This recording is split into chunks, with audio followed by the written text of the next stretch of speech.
I'm not a portrait artist in a conventional sense. My work really is about light and the experience of seeing. And in that kind of work, I've developed kind of almost like a new genre of imaging. We've got several different kind of areas that are really quite progressive, and it was that work that got me the commission to create the portrait of the Queen. The hologram is called Equanimity. I titled that, it was my working title for the project, and I put it to Her Majesty, how does she feel about that as a formal title for the work?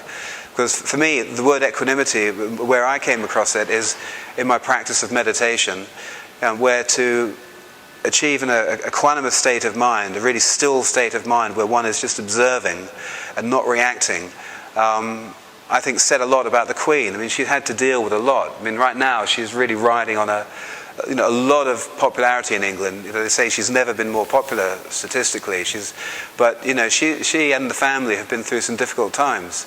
I had 2 sittings with her, and then I had 2 private audiences with her, because I wanted first and foremost, I wanted her to be pleased with the work. She's a lady. I wanted her to feel that the image and the work was going to flatter her, and that she was comfortable with it. So I made an edit, and then I went through that edit with her, and we chose the final set of frames, which I then developed to make the 3D image. And the way it was shot, just to very quickly tell you technically what's involved in making it, was that we developed a digital camera that moved along a linear track. So the subject sitting in front of the track, and the position, everything has to be very specific to where the camera is, the distance, the height. So it's a very fixed geometry to get a very good stereoscopic result. And the camera moves in front of the subject, and over 8 seconds takes 200 frames.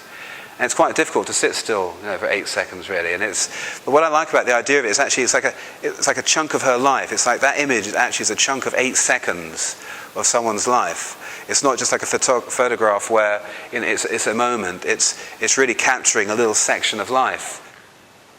Lightness of Being, which was the title of my show in London this year, and that image has just gone ballistic. I mean, it's been on magazine covers all over the world this year. It really has struck a chord. Lightness of Being was a moment that, at that particular moment, she was just in between the different passes. She took a rest, and I encouraged her to close her eyes, because she had a lot of keynote lights like these, and, right in front of her, and it's quite bright. But I was very conscious of her breathing. I was standing right by her and just really observing her breath, and just getting it, and then watching it, and then timing it, just so that it would, to try and create that kind of sense of stillness and calmness in the image. And so in between some of the takes, she shut her eyes and she was just resting.